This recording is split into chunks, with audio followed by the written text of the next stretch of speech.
My name is Samantha Brooks, 29, and at dawn on August 10th, I was chest-deep in the Gulf, rescuing a cluster of loggerhead eggs from an incoming tide, when my smartwatch vibrated with a cheery banker's voice announcing that a $1.8 million mortgage on 42 Seabreeze Drive, my late grandfather's mint green beach house, had just funded in my name.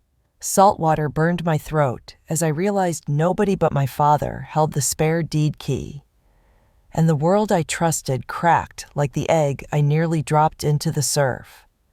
Because if the mortgage was real, then so was the forged signature that had to be sitting on a county server, waiting to erase me from my own inheritance. Yet the banker's congratulations still echoed in my earpiece, promising more exciting opportunities, as the sky above blushed hurricane violet, warning that bigger storms were forming both offshore and inside my blood. I sprinted across crushed shells to my Jeep, yanked open the county records app, and there it was, a quitclaim deed time-stamped the night before, transferring the house from Samantha C. Brooks to Lydia Brooks, my stepmother, witnessed by a certain attorney Clifford Dunn, a sky whose bar number Naomi, my best friend turned real estate lawyer, would soon prove didn't exist. The screen blurred as adrenaline fired, and every childhood memory of Dad lifting me onto his shoulders to watch pelicans dive collapsed under one blunt fact: he had weaponized my grief for a cash grab that would leave me homeless and him solvent. A betrayal so intimate, my lungs forgot how to exhale until a gull's shriek snapped me back, and I felt the first sting of resolve tightening around my rib cage like a life vest I meant to inflate, no matter how rough the water ahead. That night, cicadas screeched as I launched my inspection drone over Dad's lanai. Infrared revealed Dad, Lydia, and Clifford toasting crimson wine, while Lydia scrawled loops of ink across thick folders. The not-so-attorney stamping each page with a seal that gleamed under porch lights like a loaded chamber. And just as the drone's mic captured Dad's words, "The buyer wires funds, Monday."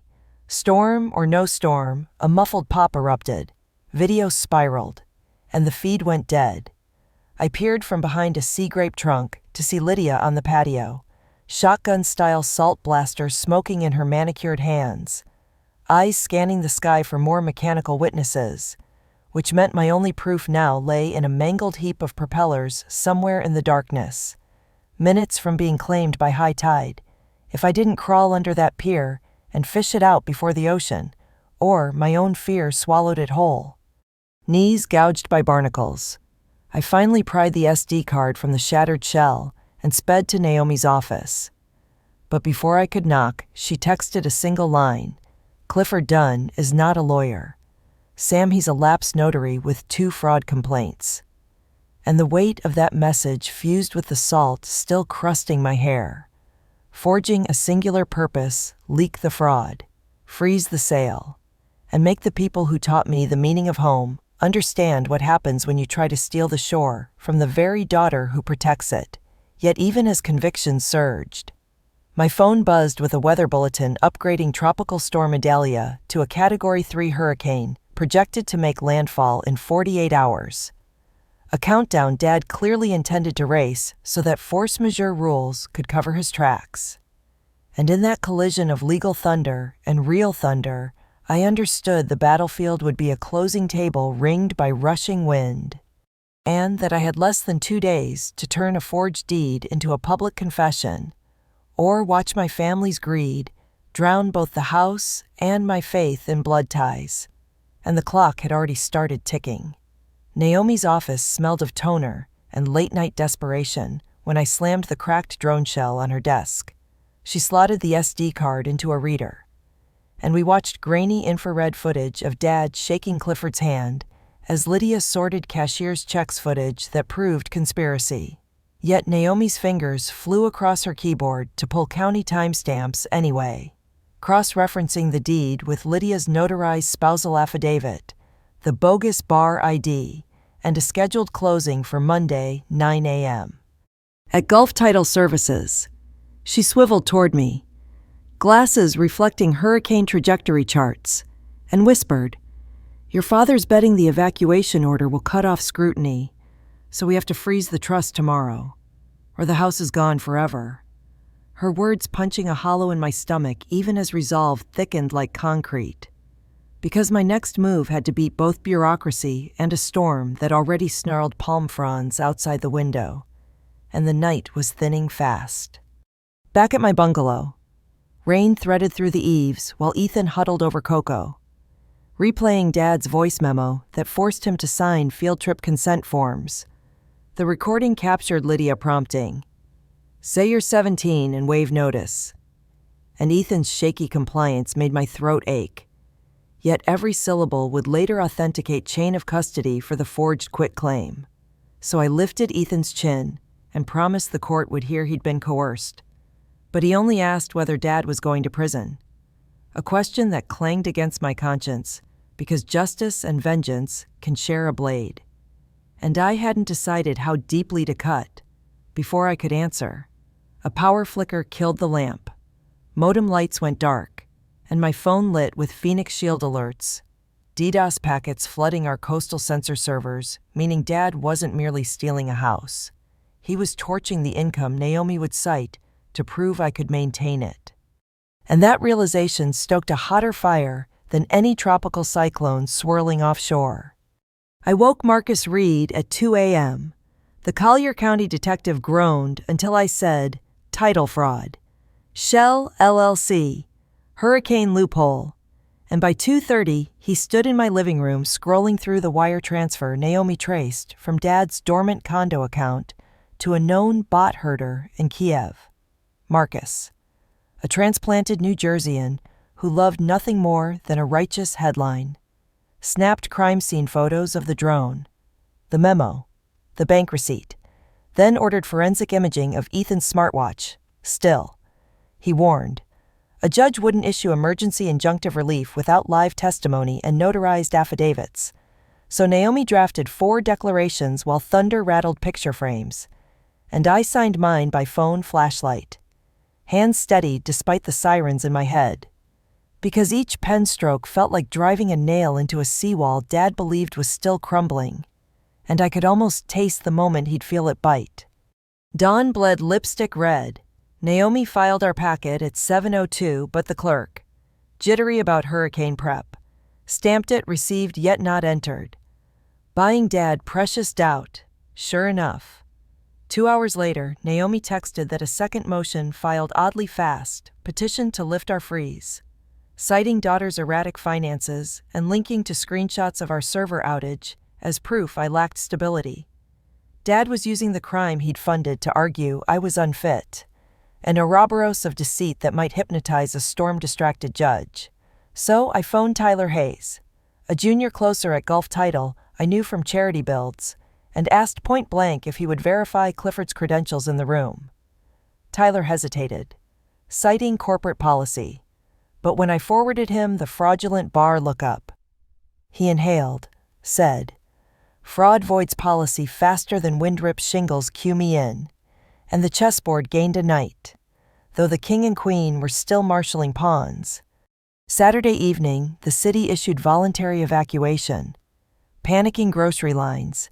Inside Grandpa's garage, I set up War Room Hurricane Tracker on one monitor, Deed Timeline on another, livestream dashboard on my laptop because public eyes would be my air support. Naomi, running on stale gas station espresso, rehearsed courtroom statements while Marcus loaded body cam batteries. Ethan printed chain of custody labels for every flash drive. At midnight, Tyler sent a cryptic text. Investor rep as proxy. Seller unseen bank in Cayman. Smell of bleach confirming money laundering suspicion and sharpening our moral blade. But it also meant higher stakes expose Dad. And we not only save a house, but derail an international wash cycle that might crush him harder than prison. Yet backing down would greenlight that cycle and silence every conservation grant Grandpa hoped the property would fund. And that clarity stripped the last silk of hesitation from my voice when I told the team, "We go all in." Hurricane Idalia swelled to Category 3 overnight. By 8 a.m., Monday gale bands whipped vertical rain across Gulf Title's parking lot. Flamingo lawn ornaments cartwheeling past my boots. Inside, fluorescent lights buzzed over mahogany tables set with glossy folders. Dad greeted me with a smile so strained it twitched. Lydia's perfume fought mildew.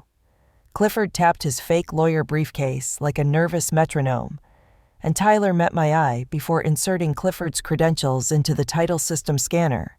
Slight beep. Then a red banner filled the wall-size monitor. No bar license on file. Potential fraud verify immediately. Tension coiled. Lydia barked that the storm had broken internet lines. But her words drowned under my live stream chime and the flood of turtle emojis from viewers cresting 40,000, each comment a wave crashing against Dad's composure. He opened his mouth. Hurricane sirens outside rose in duet, and for one suspended breath, I wondered if he'd double down or surrender. Until Clifford bolted for the door, and deputies Marcus had stationed grabbed his shoulders, snapping the room into chaos, exactly the chaos I needed to pull up the drone video and Ethan's forced signature recording. Volume high enough to drown Lydia's shriek, as the screen replayed Dad's toast to storm timing, a digital indictment looping while real wind slammed shutters, the perfect mirror of crime and consequence about to shatter on his head. And the only silence left was the hush before his confession.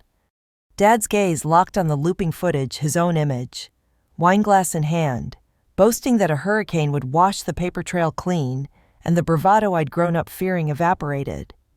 Shoulders folding like wet cardboard while Lydia clawed at him, hissing that he could still lawyer up. But Clifford's wrists already glittered with cuffs, and Marcus's deputies waited. Outside, storm sirens wailed. Inside, only my phone mic glowed as 38,000 viewers typed the same two words, "Say it." And something inside Dad cracked audibly. A strangled exhale. Then he faced the lens and confessed quitclaim forgery. Botnet payment. Cayman buyer laundering his debt, each syllable stinging his throat, yet freeing mine.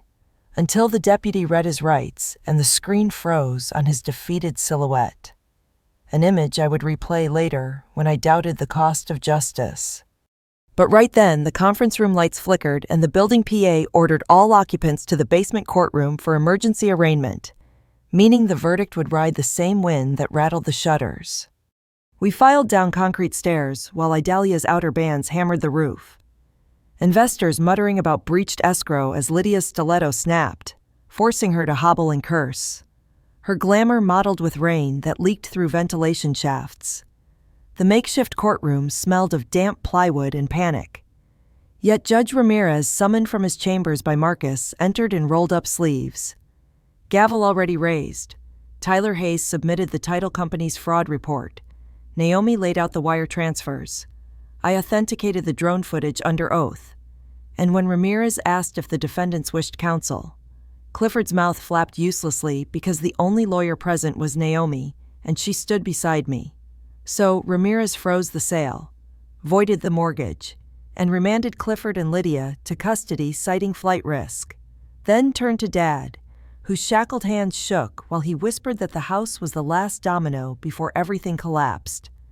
A plea half confession, half self-pity that earned him ankle monitor bail, but only after he signed a lien, surrendering all Naples assets to the Coastal Heritage Trust. And as the hurricane sirens merged with the judge's final gavel, I realized the storm outside might spare the old villa. But the storm inside our family had already made landfall. 36 hours later, Idalia had limped north, and I returned to Seabreeze Drive, crunching over shingles and palm fronds to find the villa still standing.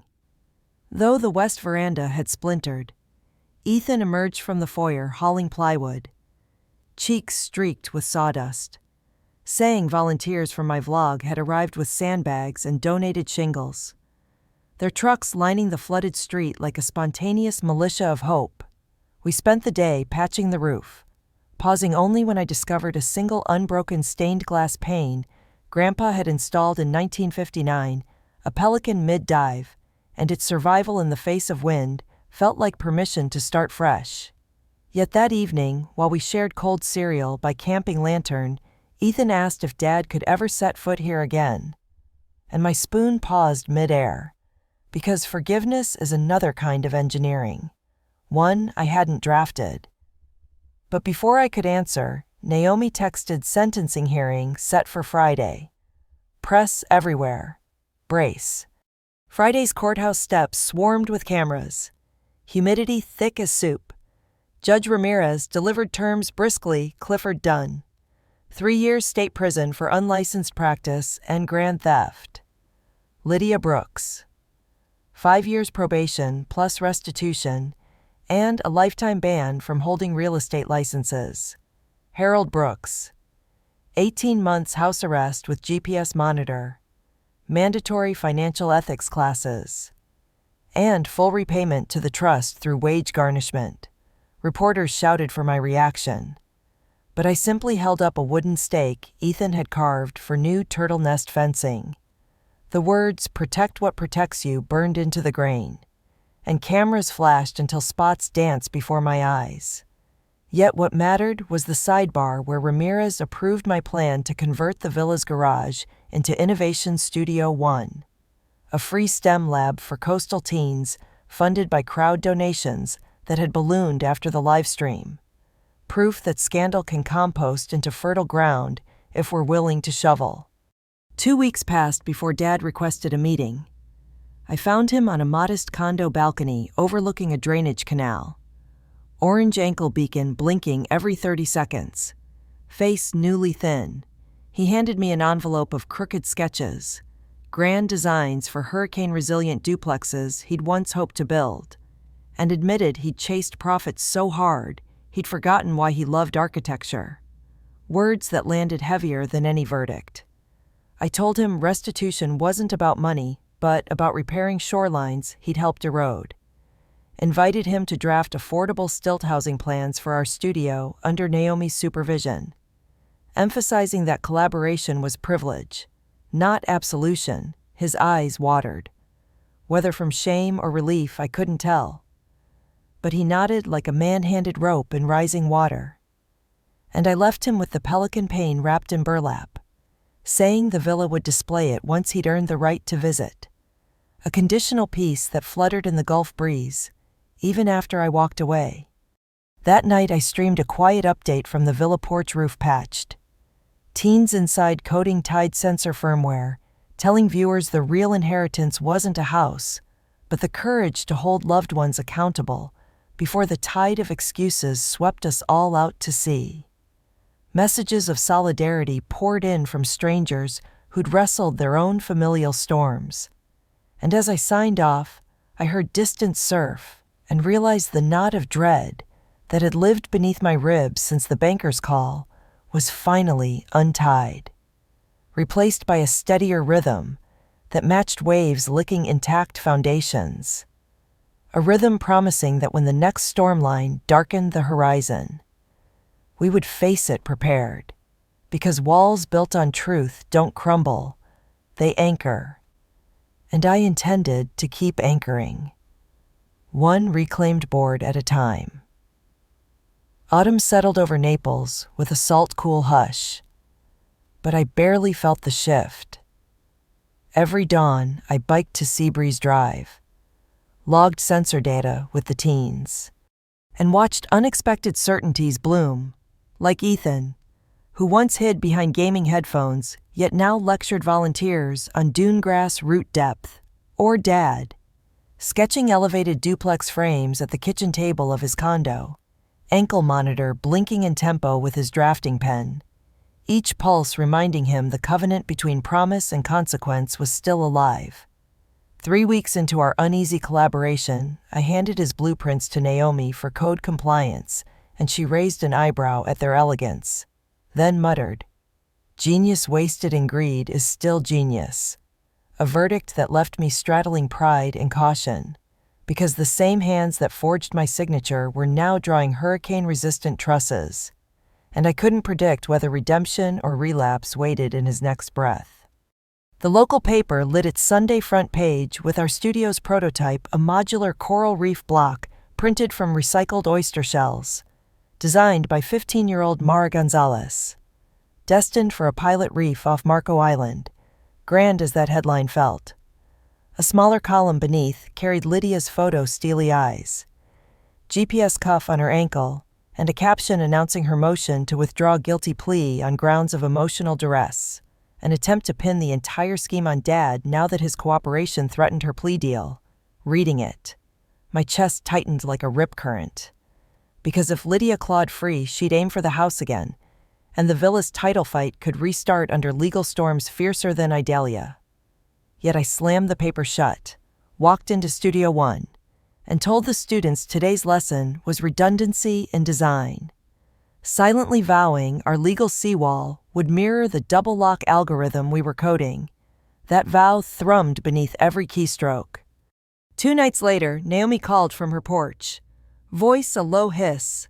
Lydia's attorney had filed an emergency evidentiary hearing, arguing Clifford's coerced testimony tainted the plea. And the hearing was set for Monday, precisely the day I was scheduled to pitch our reef blocks before TechCorp's Green Tech Board, an investment critical to scaling the program statewide. Naomi offered to argue solo. Yet the thought of Lydia recasting herself as victim while I championed conservation felt like leaving a wolf unguarded at the coop door. And a spark of old fury reignited, reminding me that justice unfinished is justice at risk. So I told Naomi I'd testify, even if it meant video dialing the TechCorp panel from the courthouse hallway, because letting Lydia rewrite the story would undercut every lesson I'd preached about accountability, and hypocrisy erodes trust faster than salt air corrodes steel. Monday arrived sweltering. I wore a blazer over my reef block tee, hair stuck in hurricane drill braids, and rolled a suitcase of exhibits into courtroom B. Lydia entered in beige cashmere, mascara immaculate, gaze slicing the room as though searching for a weak beam. Her counsel claimed she'd been psychologically dominated by Harold and had no knowledge of the forged deed. But Naomi cued Ethan's smartwatch file the moment Lydia coached him to waive parental notice, and the audio echoed through oak panels like a siren. Lydia's own voice dripping instructions. Jurors stiffened, murmurs rippled, and her lawyer's shoulders sagged. I expected Lydia to crumble. Yet she pivoted. Pointing at me, Samantha set that up. She needed villains for her vlog, a last-ditch attempt at reverse victimhood that chilled my spine. But Naomi only smiled, requesting judicial notice of my unedited livestream archives. Tens of hours with timestamps predating any alleged setup. The judge granted. Counsel blanched, and the gavel landed, motion denied. Original sentence reinstated, plus a stern lecture on perjury risk. Lydia's eyes flashed rage so bright I felt its heat, as deputies guided her out.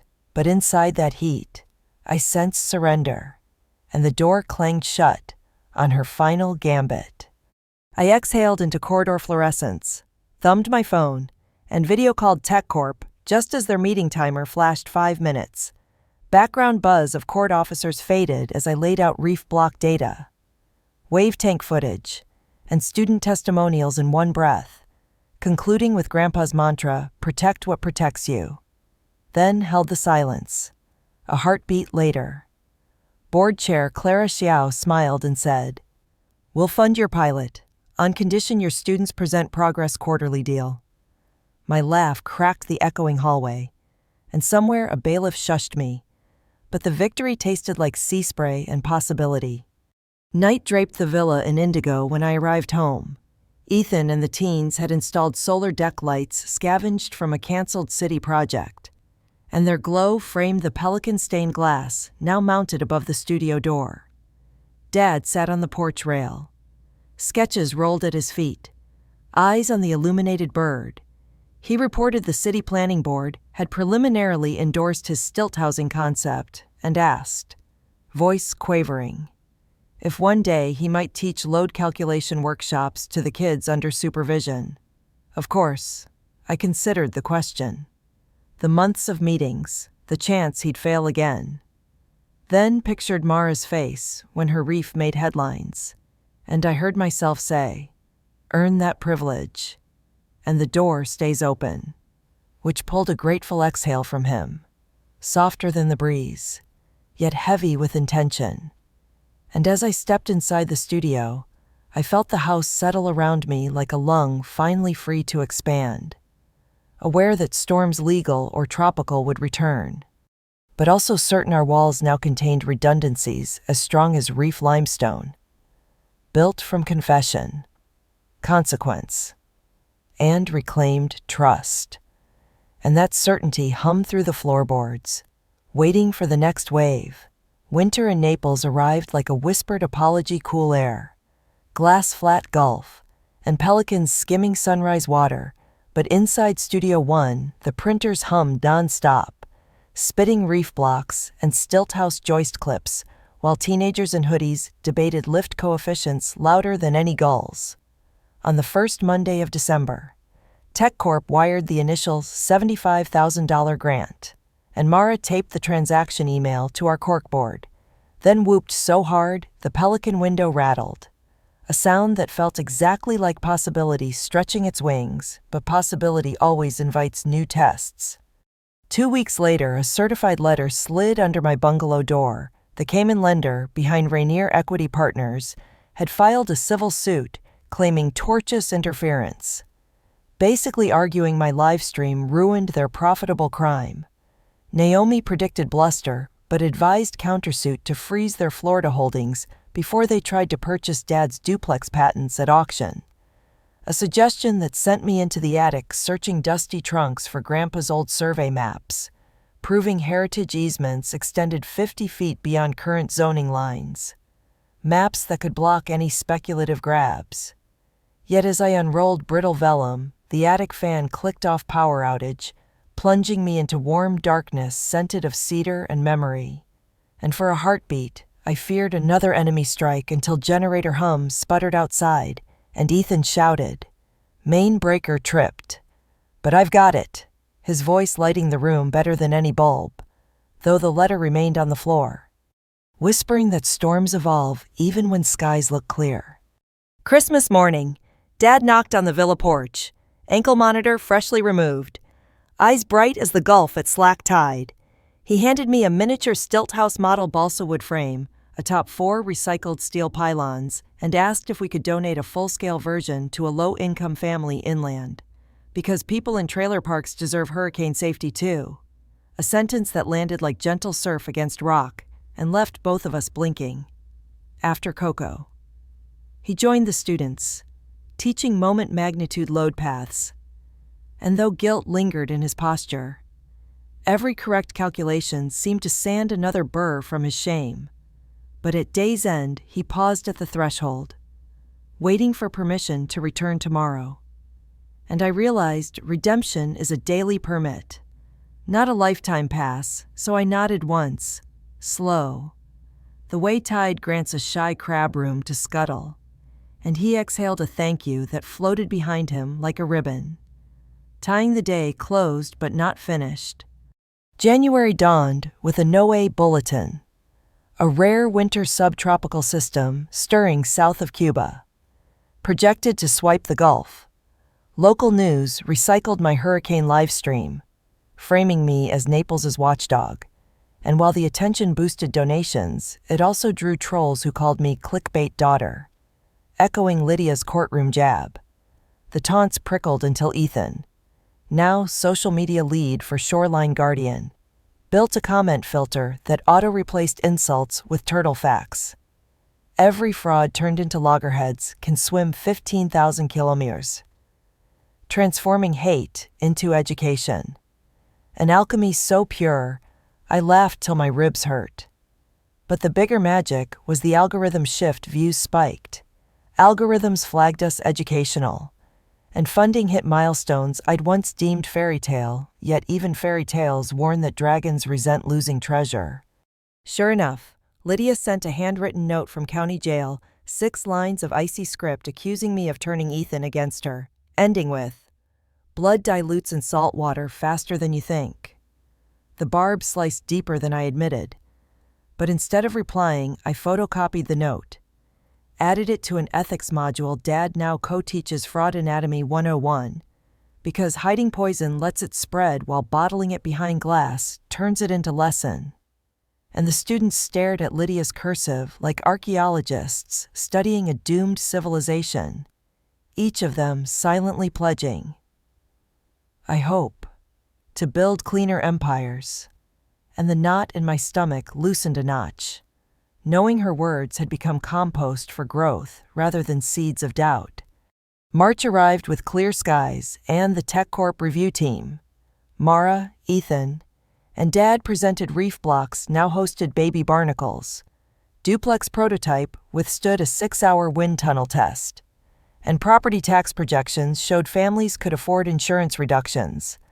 The lead auditor asked why a conservation outfit chased affordable housing. And I said, because shorelines and humans share a coast, protecting one means sheltering the other. A line Grandpa might have murmured while whittling driftwood pelicans.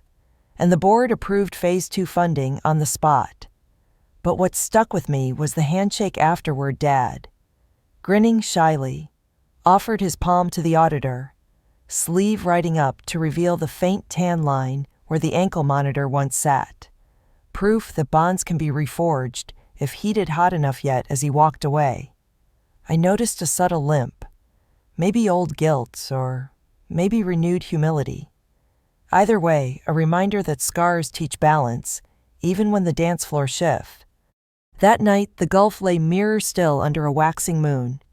I carried 2 beach chairs to the high tide line, invited Ethan, but he waved me on. Busy coding a sensor patch, Dad joined instead, settling beside me in silence, broken only by wave hush. After minutes he asked whether I ever missed how things were. And I answered that I missed illusions sometimes because they were lighter than truth. But truth is sturdier for building futures. Then pointed to the villa. Lights glowing through pelican glass where teens soldered circuits at 10 p.m. Dad watched, swallowed, whispered, I hope their futures don't inherit my mistakes. And I replied that they might.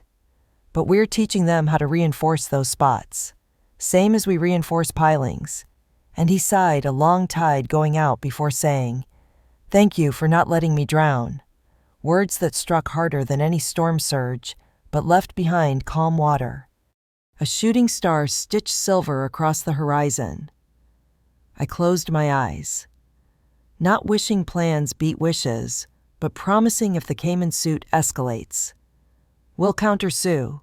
If trolls resurface, we'll convert venom to science facts. If another hurricane barrels in, our sensor mesh will alert inland families an hour earlier. And when Lydia's sentence ends, we'll hold the legal seawall, but open personal gates only if she arrives with tools, not torches. The star fizzled, but its trail lingered, echoing Grandpa's voice from memory. Protect what protects you. A charge now etched into coral, legal code, and family DNA. Strong enough, I believed, to meet whatever next wave dared rise, and somewhere just beyond the breakers, the next wave was already gathering. But tonight, the water stayed bright under moonlight, and the villa behind us breathed steady, as if foundations and hearts alike had finally learned the rhythm of resilient peace, a rhythm waiting, patient, for morning's challenges. Story 2, I've always been the one who plans the Parker family's annual weekend getaway because if I don't step up, nobody else will. This year I booked a sprawling Newport Beach house 6 months in advance, vaulted ceilings, a sun-drenched deck overlooking the Pacific, a hot tub big enough for 8. I coordinated everyone's calendars, arranged grocery deliveries, printed laminated schedules, even packed my own bag 2 days early. When I arrived on Friday afternoon, the house was silent and spotless, not a soul or suitcase in sight. And at first, I thought perhaps I'd misread the dates until I checked the family group chat and saw nothing but tumbleweed. An hour later, while I unpacked my toiletries by the sliding glass doors, A notification flashed my brother David had posted on Instagram. A rustic cabin framed by pine trees. Cousins clinking bottles on its porch. Even Dad and Mom tucked in alongside David's wife, Jenna, and their newborn. The caption read, "Family weekend, no mention of me." My chest tightened, a low churn of disbelief rising in my throat. I stared at that image until the surf's steady rhythm below seemed to mock me. And somewhere between shock and bitter clarity, I realized this wasn't a mix-up. It was a choice they made without me. I didn't lash out or beg. Instead, I sat on the deck with a cold cup of coffee, tracing salt patterns on the railing, letting the betrayal settle like concrete in my bones. In the hours that followed, my mind ticked through every detail. I'd arranged the beach towels, the snack baskets, the sunset cruise I'd booked. None of it mattered to them. When twilight bled into dusk, I opened my laptop and drafted the final invoice: 2 nights' rent, groceries, supplies, rental gear and delivery fees. Every line item neatly totaled, no emotive preamble, just the bill dropped into the group chat like a gauntlet. Before I could second-guess myself, I methodically logged into every streaming service: Netflix, Hulu, Disney Plus, and changed the passwords, unlinking their devices in a few harsh clicks. I removed my credit card from our shared Amazon account and canceled the joint grocery subscription Mom secretly relied on. Last, I accessed the family emergency fund I'd managed for years and transferred the entire balance into my own account. That fund was for one thing only: when one of us truly needed help. I didn't announce any of it. I simply closed the laptop and let the house's empty spaces echo my resolve, waiting to see which of them would notice first. Hours stretched into a quiet night, and still no reply. By the next morning, I'd grown used to the absence of messages, no apologies, no frantic "where did the Netflix go" notes, just the faint hiss of the ocean, reminding me that I was no longer invisible. Every locked screen and unopened chat was a testament to boundaries I'd spent a lifetime refusing to set. And as the sun rose over Newport Beach, I leaned against the railing, salt-tinged breeze on my face, and realized this silence was not defeat, but liberation, and the real story was only beginning. By the second morning after I'd pulled the plug on their Netflix and rent, the Parker family group chat was a graveyard of unanswered pleas and mounting panic one by one. My siblings and cousins messaged frantic questions about missing groceries, dark TVs, failed alarms, even Dad's unanswered calls to the landlord. I watched their collective unraveling from my sunlit home office, windows open to the scent of jasmine and the distant roar of the Pacific. Each unread text felt like a tiny victory chime, a testament to boundaries finally respected. Still, I didn't gloat or rub salt in their wounds. I simply observed the chaos I'd engineered and sipped my coffee, waiting for the moment someone would wonder why I'd vanished and how that silence might reshape us all. Late that afternoon, Aunt Linda, usually the calm center of family drama, rang my cell, voice fluttering between concern and reproach. "Emily, honey, it's Linda. I hate to bother you, but the Amazon pantry order never came, and the kids have nothing for lunch." Her tone wavered, tipping into genuine worry. I leaned back in my chair, the vinyl cracking under my weight, and replied evenly that I'd canceled the shared account after discovering David's cabin-side betrayal.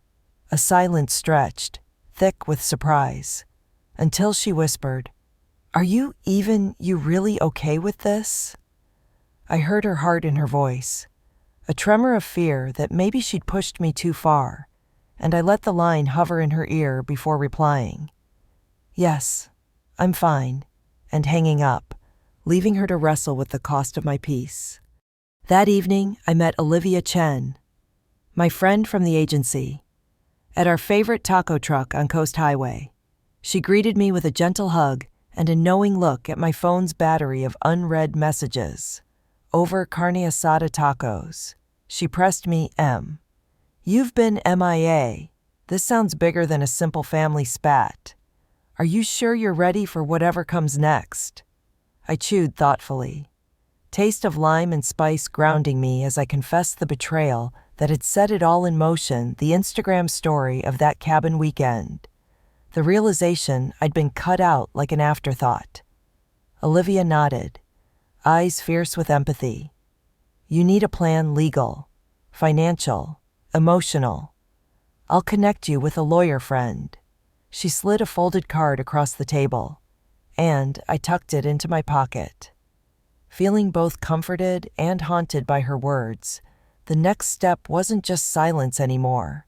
It was strategy, and I had to decide if I'd pull that trigger. Back home, my phone buzzed with a group text from Jake, my cousin who'd posted that cabin shot, demanding to know why our weekend had turned into Emily's mystery getaway. His message was clipped, angry, a blunt hint that he'd finally noticed my absence. I watched his blue chat bubble hover against the black screen, his name looping in the notification like an accusation. Instead of answering, I opened my laptop and drafted an email to Brian Evans, the financial planner I'd hired years ago, client Emily Parker. Subject: emergency fund transfer validation. I attached statements proving my move of the family's safety net into a secure solo account. When I hit send, I felt the last tether to their expectations snap. No more family fallback. Just me and my choices.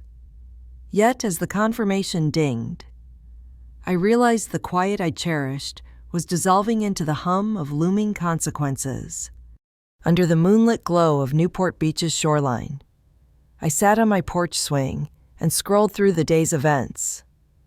Aunt Linda's voicemail, Olivia's contact card, Jake's accusatory text, Brian's swift reply confirming my new account's status. Each ping was a signal, a step in the uncharted path I'd carved out, somewhere offshore. Waves rolled in relentless rhythm. I let their steady pulse fill the space where family voices once echoed. In the hush between tides, I found a strange comfort. I had set the terms, reclaimed my agency, and now the world would adjust to my silence or crash against it.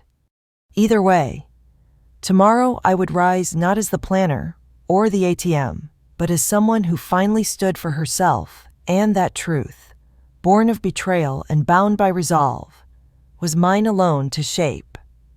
7 days before our Newport Beach weekend, I sat in my home office surrounded by the detritus of a life I'd built for everyone else, laptop open to bank statements, eviction notices, and a printed Instagram screenshot of my brother's cabin post.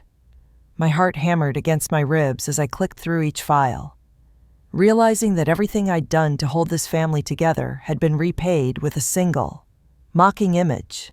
I felt the old sting of being overlooked, but this time I wouldn't let it fester in silence.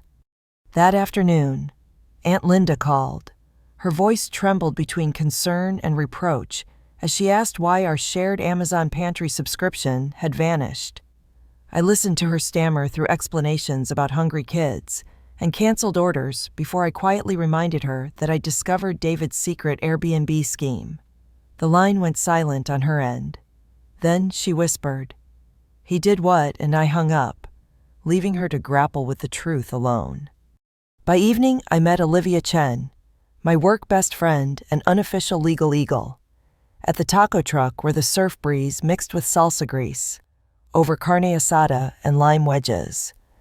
I admitted my plan to cut them all off: rent, groceries, streaming, and she slid me a business card for her attorney cousin with a reassuring nod. "You'll need more than passwords changed," she warned. "You'll need airtight documentation." My fingers ached thinking of new forms to file, but I felt steadier knowing I had an ally beyond the family's reach. Back home, I drafted emails to Netflix, Hulu, and Disney Plus unlink all devices, Password changed. Each sent confirmation. Ping felt like a small crack opening in the wall of entitlement they'd built around me. Then I logged into the bank app and transferred the entire family emergency fund into my personal high-yield account, watching the balance shift as if I'd lifted a weight off my shoulders. In that moment, I knew I couldn't go back. Late that night, I drifted to the beach house porch alone, the hot tub dormant and the Pacific murmuring under moonlight. The laminated schedule lay untouched on a wicker table, a testament to my invisible labor. As I stared at the horizon, a wave of sorrow washed over me. This wasn't just about exclusion. It was about reclaiming my right to belong on my own terms, and I realized tomorrow would bring the hardest part, watching them pay for my absence. Dawn broke in pastel pinks as Officer Rachel Diaz from Code Enforcement pulled up to the house. Her presence felt surreal. This wasn't the scene of crime I'd imagined. Just a pristine rental now under legal scrutiny because of David's Airbnb violations. She photographed interior signs of subletting and confirmed the hearing date. Signing off on her report, she said, "Good boundaries," with a knowing look that echoed Olivia's support. I nodded, grateful that even officialdom recognized my stand. That afternoon, I unlocked the duplex with Jordan Kim's tamper-proof keypad and walked through empty rooms where Chloe and David had once complained about my over-planning. I snapped pictures of the boarded windows and dust-choked living room evidence to accompany my petition for code violations and sealed every breaker box with steel seals. Each click of the lock felt like a declaration: no more backdoor bailouts, no more silent sacrifices. By the time the family group chat awoke on day 3, it flooded with frantic "why won't the Netflix work and rent didn't clear" complaints. I watched them scramble through their own plans, splitting ice cream money, borrowing from neighbors while I sat at my desk, sipping coffee, resisting the urge to gloat. Instead, I reviewed my binder bank transfers, eviction filings, emailed streaming cancellations, my quiet arsenal laid bare for the hearing that would determine whether this boundary stood or collapsed. That night, my phone buzzed with a text from Dad Emily. "Honey, we need you. Thanksgiving." I stared at the message, feeling no pull of duty, only clarity that I would no longer be the safety net for a family that treated kindness as a punchline. I drafted a response in my mind, firm but fair, and then deleted it. Tomorrow, in that courtroom, I'd let my evidence speak for itself. In the pale dawn, I packed my case files into a sleek black briefcase, the judge's gavel echoing in my imagination as I slid on my blazer. Each item inside: bank statements, a USB drive of cabin payouts, streaming cancellation confirmations, was a shard of truth I'd forged into a shield, locking the door behind me. I stepped into the misty morning, ready to prove that respect isn't inherited by blood, but earned through integrity, and that today, at last, I would stand for myself. Early that morning, long before sunrise painted Newport Beach in pastel glow, I sat alone at my kitchen island, a half-empty mug of strong black coffee, my only company. My laptop screen glowed with Erica's final draft of the temporary restraining order, a document dense with legalese but simple in purpose: stop Airbnb, freeze lease withdrawals, and force a hearing on unauthorized subletting. My fingers hovered over the keyboard as I fired off emails to Airbnb, VRBO, and the city's short-term rental registry: remove all listings for 472 South 4th immediately. Legal action pending, as each automated confirmation pinged back. A hush settled in my apartment, so profound it felt like the ocean's lull, reminding me that I'd traded their chaos for my own uncharted calm. By mid-morning, Officer Rachel Diaz appeared at my doorstep in a crisp Code Enforcement uniform, her notebook already open. She handed me a slip scheduling a hearing in 14 days and outlined fines of $1,000 per unauthorized booking. I thanked her, noting the date on my calendar. then watched her drive off into a mist of car exhaust and salt air. No sooner had she vanished than David and Jenna stood on my porch, rain spattered and frantic, begging for another week on rent, pleading about overdue utilities, and frightened about the baby's next bottle. Their voices trembled between desperation and entitlement, and I felt the old ache of family loyalty soften into cold resolve as I replied, "I'm enforcing the terms we agreed on. Please vacate by Friday." Their shoulders sagged like dripping laundry, and in that silence, I realized I was finally carrying only my own burden. That afternoon, I ducked into Jordan Kim's hardware shop on Coast Highway, the scent of steel filings and motor oil greeting me like an old ally. Jordan slid a basket of tamper-proof keypad locks and slide bolt chains across the counter, his expression half serious, half sympathetic. I tested each lock on his showroom door, the clicks echoing my determination. "You'll need more than passwords," he said quietly, wiping grease from his hands. "These will physically keep them out." As I swiped my card, the weight of possibility pressed on me. I wasn't sealing them out of spite, but setting the parameters of my own respect, and once these locks were in place, there'd be no turning back.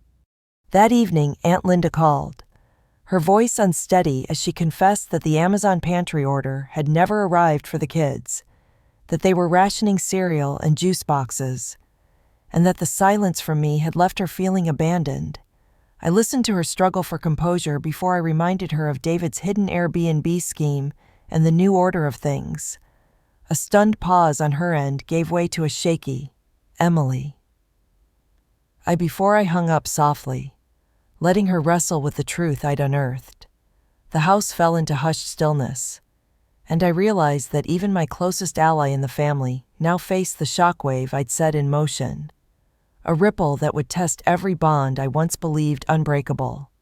Late that night, under the hum of my porch light, I laid out the binders for the hearing bank statements detailing reversed rent transfers, eviction notices, code enforcement citations, and the USB drive of cabin rental payouts Clara had uncovered. Each page, each receipt, was a testament to their betrayal and my painstaking evidence. I thumbed through chat transcripts of mocking laughter, parsed cargo bay quiet texts begging for help, and taped new code enforcement notices above my desk like a gauntlet. I realized tomorrow I would step into the courtroom not just as a planner who'd been excluded, but as a woman who refused to be erased. The ocean waves whispered against the shore, and I knew that in the silence between surf and shore lay the boundary I'd drawn and the confrontation yet to come. I stepped onto the sunlit deck at twilight, the ocean breeze warm on my skin, only to find the house I'd booked for 6 months miraculously pristine and utterly vacant, upended boxes scattered on the floor, and no sign of my family. My text, all set, hung unread. 2 hours later, my phone buzzed my brother Jake's Instagram story of a rustic cabin, pine trees, cousins laughing by a fire pit, parents brandishing mugs of cocoa, captioned "Family Weekend." My heart sank, a hollow ache spreading like cold water through my chest. Then came clarity. This wasn't a harmless mix-up. I'd been erased. I stared at the empty chairs and the laminated itinerary I'd assembled, then exhaled and felt resolve settle in my bones. With calm precision, I logged into the rental portal and sent the final invoice: rent, groceries, beach gear, linens, every cent of my investment detailed line by line. No explanation, no apology, just the bill, dropped into our family chat like a gauntlet. As night fell, I moved through each streaming app: Netflix, Hulu, Disney Plus, changing every password, severing their devices with a few harsh taps. I untangled my card from our shared Amazon account and canceled the grocery box subscription my mom secretly relied on. Finally, I opened the joint emergency fund I'd managed for years and transferred the entire balance into a solo high-yield account under my name. My fingers trembled as the last transaction cleared, and I realized I'd finally drawn my line in the sand. By dawn, my phone's notification light pulsed with unanswered pleas. "Where's our pantry? No Wi-Fi. Is everyone okay?" I watched from my deck, coffee in hand, as frantic messages bloomed into guilt-tinged pleas and frantic excuses. Still, I remained silent, letting the storm I'd summoned pass through the silence I'd earned. When Aunt Linda called with a trembling voice to ask why her kids had no cereal, I calmly recounted the betrayal I'd uncovered the cabin Instagram story, the laughter at my expense, and left her to wrestle with her own remorse. No sympathy from me, only the quiet echo of her gasping, "Oh, M." I hung up, letting her sit with the truth I'd revealed, and felt a strange wash of sorrow mixed with relief. On day 3, my sister texted in desperation, "Our Netflix isn't working. Is this a glitch?" My thumbs hovered, but I didn't respond. Instead, I reviewed the bank alerts confirming the fund transfer and realized the real reckoning wasn't the money or the services, but the void I'd created where unquestioned generosity once stood. The silence was not emptiness, but a mirror to their choices. That evening, I packed my suitcase for a solo retreat, no family, no agenda, just salt air and solitude, and canceled next year's beach house reservation. When the automated confirmation pinged, I stood on the balcony, waves rolling below. The schedule booklet tossed into the recycling bin. I breathed deep, feeling the weight of 1,000 obligations lift, and knew that this boundary, once crossed, would never blur again. Story 3. Evie Carter slipped through the restaurant's glass doors 10 minutes before her reservation, nerves jangling beneath the tailored lapels of her charcoal blazer. She'd risen before dawn to finalize a product roadmap at Nimbus Cloud, squeezed in a coffee run, and somehow convinced herself this family dinner wouldn't feel like a performance. When the hostess checked the iPad under Lauren Carter's name, her lips pressed into a frown. "Table's full," she murmured, leading Evie not into the softly lit dining room, but to a narrow hallway beside the coat check. There, on a folding stool beneath a glaring fluorescent bulb, sat a single takeout box, Evie's fellow guest at her own sister's celebratory meal. Inside, cold teriyaki chicken and limp rice glared back like a cruel joke as the thrum of laughter and clinking glasses drifted from the private dining alcove. Through the half wall, Evie glimpsed Lauren's champagne-tinged smile and Ethan's proud posture as he toasted his new tech sales promotion. No place card bore her name. She wasn't family in today's version of things. Each bite of the boxed meal tasted of betrayal. Every plastic fork stab a reminder of years she'd bankrolled their mortgage and medical bills without so much as a thank you. She stared at her mother's reflection in the polished marble floor, eyes bright with embarrassment, jaw set in stubborn defiance, and decided this humiliation would end not with tears or raised voices, but with action. Moments later, the waiter appeared, leather folder in hand, shoulders slumping with rehearsed sympathy. "Miss Carter," he said softly, voice echoing off the coat check bins. "Your sister listed you as the fallback payer for this reservation. The total is $2,981.46. The number struck Evie like iced rain. She rose, folded the folder into her palm, and carried it in slow motion around the corner into the room where her family sat, clustered like royalty. Lauren's amused smile froze. David looked up once, spotted her approach, and turned away. Their father's nod hung stiff as a stranger's greeting. Evie placed the bill on the polished wood before Lauren. Eyes steady. "I don't pay for strangers," she said, voice calm as a verdict. "No theatrics, No shout of rage, just a quiet truth that resonated louder than any argument. She turned on her heel, walked past the host stand, past the valet-parked Teslas, and out into the night air, feeling the world shift beneath her as she left. By the time she reached her car, Evie's phone had already begun to buzz. She stepped into the driver's seat, fingers twitching, the echo of her sister's laughter still ringing in her mind, and blocked every Carter number with a single, decisive flick. Her reflection in the rearview mirror looked, different eyes alight with something that felt like relief. The engine's hum was a small comfort as she drove away, and she knew this was more than a walkout. It was a line drawn in concrete around her dignity, as the restaurant's neon sign vanished in her taillights.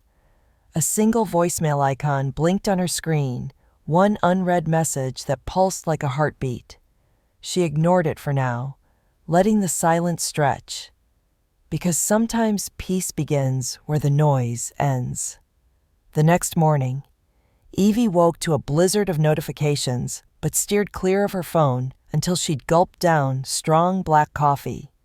Only then did she press play on that single voicemail, her brother's voice, taut and breathless.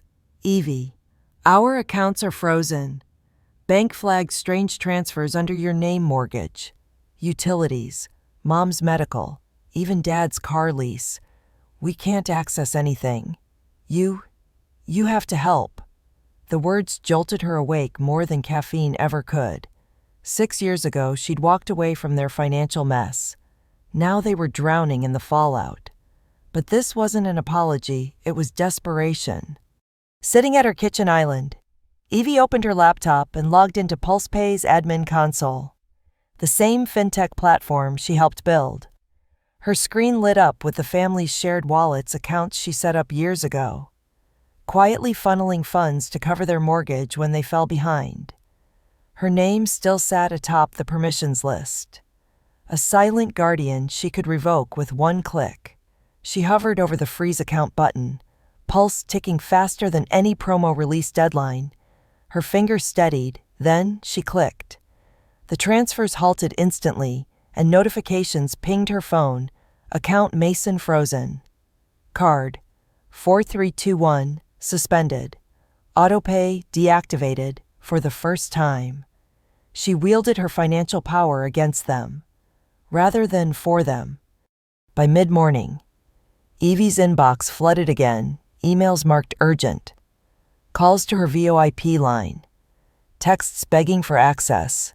She ignored them all, instead drafting a concise email to Riley Nguyen, her mortgage broker cousin. Please verify foreclosure proceedings on 1023 Bellevue St. under Carter Family Trust. Let me know when serve papers. No signature, just her steely resolve. Next, she called her car lease provider and reported the vehicle as abandoned. Repossession would be automatic within days. Then she checked the facility rental for David's warehouse and canceled his lease for non-payment, triggering asset liquidation on old equipment he once boasted about. A whirlwind of digital actions left her family scrambling to understand how the dependable sister became an immovable wall. Lunch arrived via shelf-life meal delivery. Evie ate at her desk, scanning her calendar. Mother's dialysis appointment, Nimbus Cloud board meeting, a therapy session she'd almost skipped until now. Each commitment grounded her in the life she built on her own terms. Still, guilt nudged her as she reviewed her private ledger years of pumping money into Carter accounts, mopping up their messes so Mom wouldn't lose the house, so David's startup loans wouldn't default. It hit her that her compassion had been weaponized against her, traded for entitlement. She packed up her laptop and headed to the clinic, determined to see Mom face to face before the final documents arrived. In the pastel waiting room, Margaret Carter looked frail but fierce when Evie slid into the vinyl chair beside her. "Honey," she whispered, eyes moist. Evie laid her hand over Mom's, squeezed. "I'm sorry you got caught in this." Margaret's gaze sharpened with clarity. You always tried to save us. Now it's time we learned to stand. Evie nodded, tears stinging as she realized Mom understood more than she let on. The social worker called her name, and Evie followed, leaving the revenue dashboard and power plays behind for a moment of genuine care. That evening, Evie returned home to find her blocked numbers cleared, but no new messages. Instead, a single email from a local community forum, Carter Estates in default auction. Set for 0930, a public notice she arranged, now visible to neighbors and friends. Below it, comments speculated on the family's sudden misfortune. Evie scrolled, feeling neither triumph nor regret, only quiet closure. She closed her laptop, traded her blazer for yoga pants, and did a guided meditation to calm the adrenaline. As her breath slowed, she understood this chapter wasn't about punishment. It was about reclaiming her worth. Before bed, her phone chimed with a text from Pastor Emma. "I'm praying for your mom. Remember, love doesn't mean loss of self." Evie paused, thumb hovering over reply. She typed 2 words, then hit send, "Thank you." In the hush that followed, the house felt lighter, as though the weight of 6 years of borrowed burdens had finally lifted, leaving her free to write the next chapter on her own terms. Letters began slipping under Evie's apartment door, as if carried on hesitant wings, the first in Margaret's trembling handwriting, begging her to come home and talk, ink smeared by tears. The next, a terse, typewritten warning from Richard about a 30-day foreclosure notice. Then David's blistering text accusing her of destroying everything with her silence. Each plea felt like a fragile lifeline, tossed only to yank her back into chaos. An Instagram DM from cousin Melissa, half-heart emojis, half-snooping questions arrived that evening, and Pastor Emma's voicemail urged forgiveness. But in the quiet between their outreach, Evie discovered something unfamiliar, the sudden expanse of space where she could breathe, untethered from their expectations.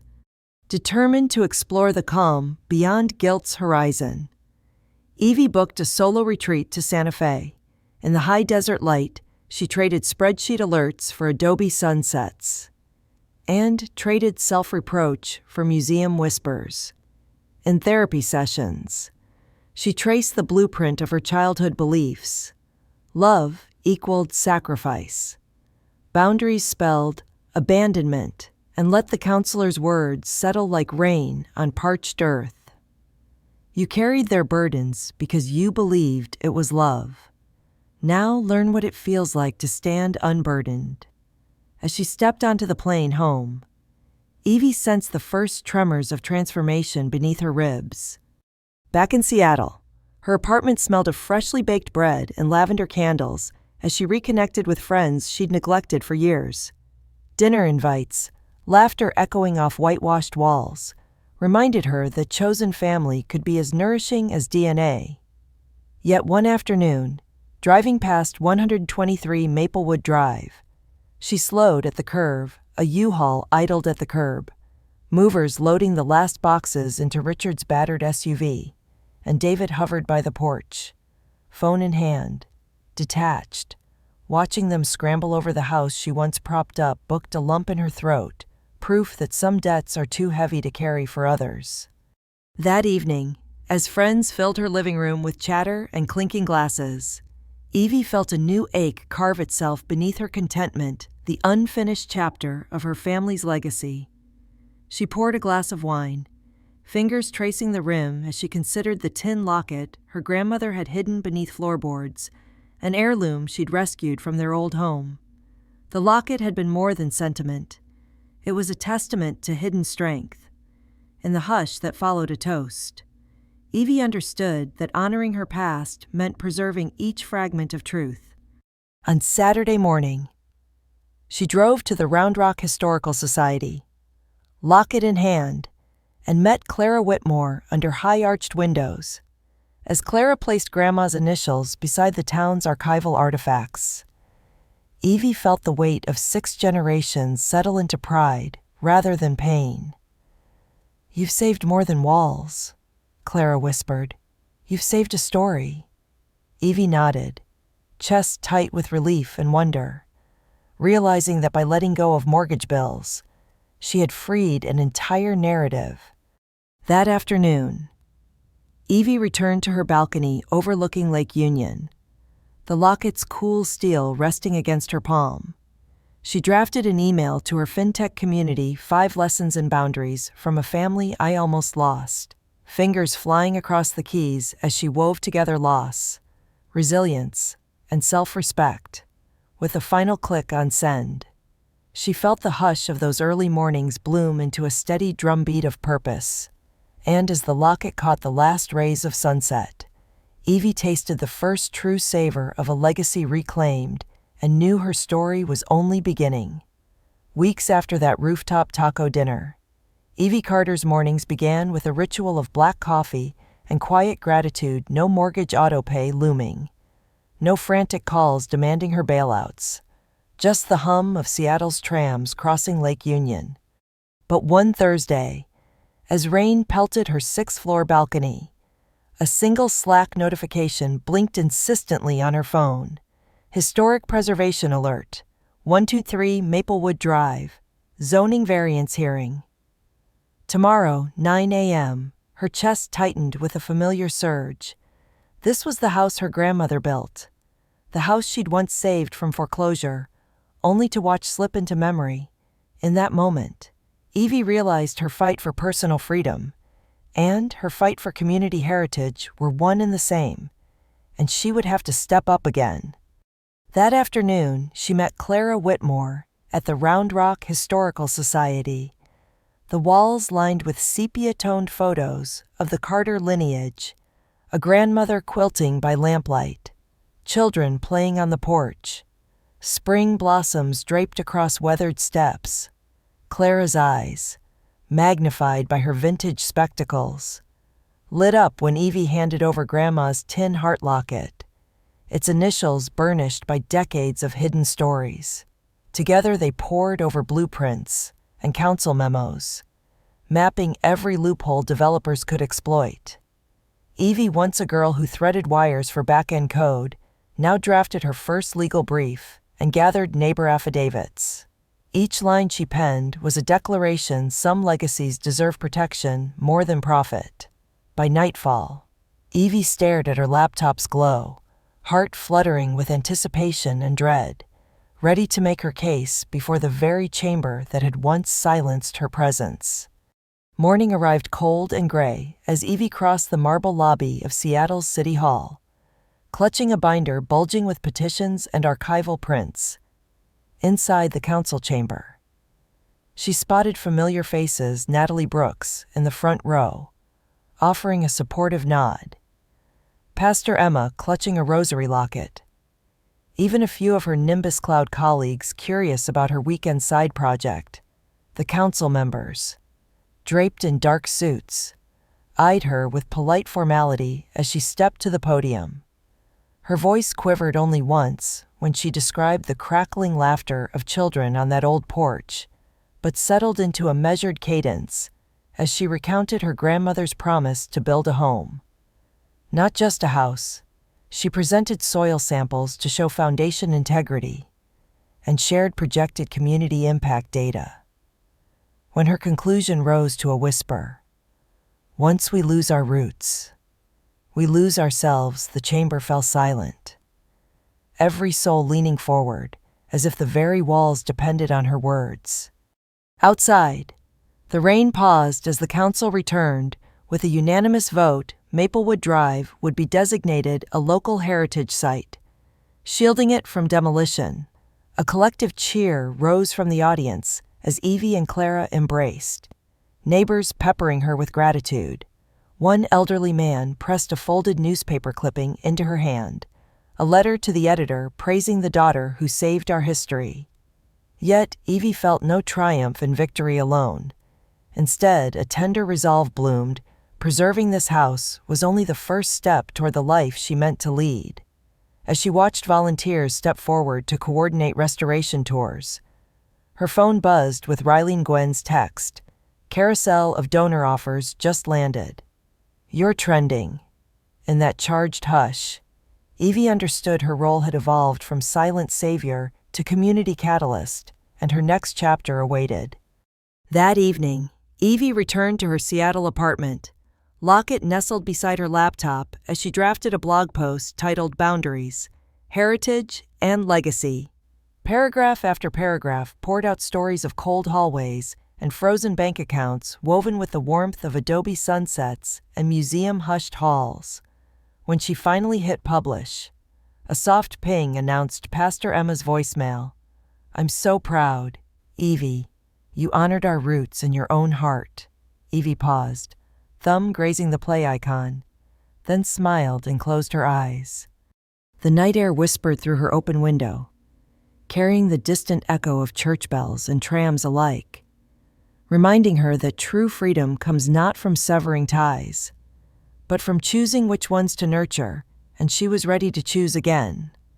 Months after the council's unanimous vote, Evie Carter found her mornings filled with unexpected calm black coffee on her balcony, the hum of streetcars below, and the gentle glow of her laptop illuminating plans for PulsePay's next feature release. Yet even as she drafted user flows and sprint retrospectives, her inbox pinged with an email that stopped her mid-typing an invitation from Heritage magazine for a feature story on her boundary-setting journey and historic preservation efforts. She stared at the subject line, "The woman who saved a house and herself," and felt a thrill that pulsed through her chest like a starting pistol, promising new stages beyond the council chamber. That afternoon, Evie slipped away from Nimbus Cloud's gleaming HQ to meet her mother at the small Bellevue apartment Margaret now shared with an old friend. The place smelled of fresh paint and lavender sachets, safe and warm. And when Evie pressed a plate of homemade soup into her mother's hands, the gratitude in Margaret's eyes shimmered with both relief and pride. Over soft bread and childhood stories, Margaret gently asked about David, her voice tinged with regret. "Have you heard from him?" Evie paused, spoon midair, as she realized the next confrontation she had to navigate was not with developers or distant councils, but with the brother who once called her the family's ruin. That evening, Evie texted David a simple request: meet at the Heritage House Cafe tomorrow at noon. When he arrived, his shoulders slumped beneath the familiar leather jacket, and Evie recognized the fear that had hollowed his voicemail months ago. He offered a shaky apology, voice low. "I was wrong to blame you. I've been lost without your support." Evie watched him struggle for words and felt her guard waver. Then she spoke her own truth. "Calm but unyielding if we rebuild this. It won't be on my money. You'll repay every dollar I covered and prove you can stand on your own for at least a year."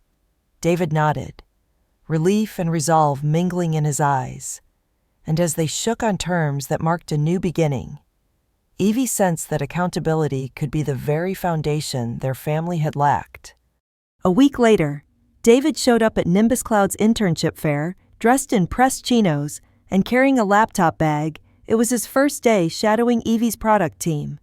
As she introduced him to engineers and designers, David's posture straightened, and the old entitlement was replaced by earnest curiosity. Under Evie's mentorship, he tackled user interviews, ran A/B tests, and learned to respect deadlines, and for the first time he tasted the pride of earned achievement, watching him dive into code reviews instead of late-night club invites. Evie felt the satisfaction of seeing someone choose growth over entitlement, and realized her own empowerment had sparked change in others. One crisp autumn evening, a year after she snuck out of the glass house with that folding stool and takeout box, Evie stood at a long candlelit table this time, inside the restaurant's private room, flanked by her mother and a repentant David. The place cards bore her name, engraved in elegant script, and the waiter placed a single glass of sparkling water before her, as a nod to her new priorities. As Lauren, David, and Margaret raised their flutes to toast Evie's promotion to Director of Product. She lifted her glass and smiled, feeling the warmth of inclusion on her own terms. The echoes of past betrayals settled into gentle harmony, proving that true freedom is not just walking away, but choosing who you walk toward next.